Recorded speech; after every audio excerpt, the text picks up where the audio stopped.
सबसे पहली खबर का रुख करते हैं।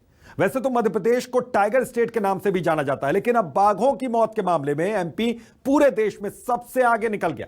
एमपी में पिछले एक साल में 36 बाघों की मौत हुई, जो कि देश के किसी भी राज्य में हुई बाघों की मौत की संख्या में सबसे ज्यादा है। यही नहीं, 2021 के पहले भी एमपी बाघों की मौत के मामले में सबसे आगे रहा। आपको बता दें कि बाघों को भारत में इंडेंजर्ड स्पीशीज यानी कि लुप्त प्राय प्रजाति में शामिल किया गया है। साथ ही बाघों की हत्या करने पर सजा के प्रावधान भी हैं। बाघों की मौत को लेकर जबलपुर हाईकोर्ट में आज सुनवाई हुई। हाईकोर्ट में दायर की गई जनहित याचिका पर सुनवाई के दौरान कोर्ट ने केंद्र और राज्य सरकार को नोटिस दिया और 4 हफ्ते के भीतर जवाब मांगा। एमपी सरकार ने भी बाघों के पुनर्वास के लिए टाइगर सफारी प्रोजेक्ट बनाकर भारत सरकार को भेज दिया।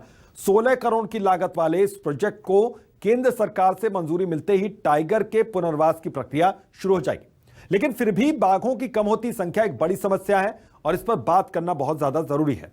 तो आज इस खबर का हम एक्सरे करेंगे और जानेंगे कि टाइगर स्टेट कहे जाने वाले राज्य में बाघों की कम होती संख्या का जिम्मेदार आखिर कौन है। दरअसल हाईकोर्ट ने राज्य सरकार से इस बाबत जवाब मांगा। टाइगर की मौतों पर हाईकोर्ट में सुनवाई हुई। हाईकोर्ट में एक जनहित याचिका दाखिल हुई थी, उस पर सुनवाई हुई। जनहित याचिका पर हाईकोर्ट में यह सुनवाई हुई है। पिछले एक साल में 36 टाइगर की मौत हुई। एक साल का यह आंकड़ा समझ सकते हैं आप। 365 दिन में 36 टाइगर काल के गाल में समा गए, मौत के मुंह में समा गए। केंद्र और राज्य सरकार और नेशनल टाइगर रिजर्व को इस बाबत नोटिस यहां पर जारी किया गया।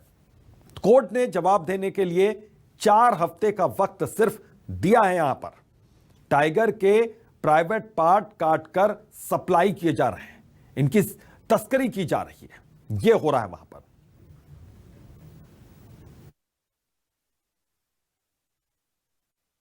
मध्य प्रदेश वैसे तो टाइगर स्टेट के रूप में माना जाता है, परंतु देखा यह गया है कि सिर्फ एक साल के अंदर, पिछले एक साल में 36 टाइगर मारे गए हैं। और अनफॉर्चुनेटली इवन आज के न्यूज़पेपर्स ने हेडलाइंस बनाया है कि सतपुड़ा टाइगर की संजय डुगरी टाइगर रिजर्व में देखा गया है कि फिर से एक टाइगर की मौत हुई है। और ये सभी जो टाइगर्स मारे जा रहे हैं, अनफॉर्चुनेटली ये पोचिंग का इंडिकेशन है कि मध्य प्रदेश में पोचिंग का रैकेट बहुत बड़े स्केल पे चल रहा है। तो सुना आपने कि बाघ क्यों मारे जाएं, इसके पीछे की हकीकत क्या है। दरअसल टाइगर सफारी प्रोजेक्ट से क्या मध्य प्रदेश के बाघ बचेंगे, यह भी एक अहम सवाल है, बड़ा सवाल है। शिवपुरी के माधव नेशनल पार्क में टाइगर सफारी बनाने की तैयारी इन दिनों हो रही है। प्रोजेक्ट की लागत करीब 16 करोड़ यहां पर बताई जा रही है। टाइगर सफारी के लिए नेशनल पार्क का एरिया बढ़ाने की तैयारी हो रही है। प्रोजेक्ट बनाकर भारत सरकार को भेजा गया। इस बाबत बजट पास होते ही टाइगर सफारी का काम शुरू हो जाएगा। तो यह टाइगर सफारी जोर शोर से बनाया जा रहा है, युद्ध स्तर पर इसके काम की शुरुआत हो रही है। अब यह भी जान लेते हैं कि जिस मध्य प्रदेश में बाघों की संख्या सबसे अधिक हुआ करती थी, आज वहां बाघों की संख्या कितनी कम होती जा रही है। एक समय पर एमपी को टाइगर स्टेट के नाम से जाना जाता था, लेकिन अब एमपी से टाइगर स्टेट की उपाधि भी छिनने की कगार पर है। बाघों की मौत में सबसे आगे है मध्य प्रदेश। सबसे ज्यादा 18 मौतें टाइगर रिजर्व क्षेत्र में हुई। हाल ही में रातापानी सेंचुरी में भी 2 बाघों के शव मिले थे। बाघों की मौत के मामले महाराष्ट्र और कर्नाटक से आगे निकल चुका है मध्य प्रदेश। 2021 में एमपी में 36 बाघों की मौत हुई। कुछ का शिकार किया गया तो कुछ स्वाभाविक मौत मारे गए। सबसे ज्यादा 18 मौतें टाइगर रिजर्व क्षेत्र में हुई हैं। तो हाल ही में रातापानी सेंचुरी में भी 2 बाघों के शव मिले थे। बाघों की मौत के मामले में महाराष्ट्र और कर्नाटक से आगे है मध्य प्रदेश। 2021 में एमपी में 36 बाघों की मौत हुई। तो बाघों की मौत में सबसे आगे है मध्य प्रदेश।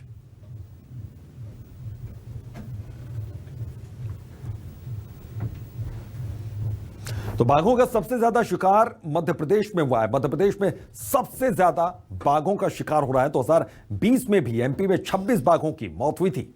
2012 से अब तक 100 से भी अधिक बाघों का शिकार हुआ। पिछले 9 सालों में 150 से भी अधिक बाघों की मौत हुई है। पूरे देश में 2012 से अब तक 700 से भी अधिक बाघों की मौत हुई है। आबादी वाले इलाके में जाने से भी यहां पर बाघों की मौत हो रही है। फसलों को बचाने के लिए बाघों को मारा जाता है, यह भी एक बहाना बनाया जाता है। इसको बहाने के तौर पर आप देख सकते हैं कि फसलों को बचाने के लिए बाघों को मारा जा रहा है और ऐसे कुछ इंसिडेंट वाकई हुए हैं, यह हकीकत भी है। तो अब सबसे बड़ा और अहम सवाल यह उठता है कि क्या फिर से छिन जाएगा टाइगर स्टेट का दर्जा मध्य प्रदेश से। दरअसल 2018 में एमपी में सबसे अधिक 526 बाघ पाए गए थे। अब एमपी में बाघों की संख्या 350 के करीब है। 2010 में एमपी से टाइगर स्टेट का दर्जा छिना था। 2010 में एमपी में 257 बाघ बचे थे। 2018 में एमपी को वापस टाइगर स्टेट का दर्जा प्राप्त हो गया। प्रदेश में बाघों के लिए रहवासी क्षेत्र भी कम है।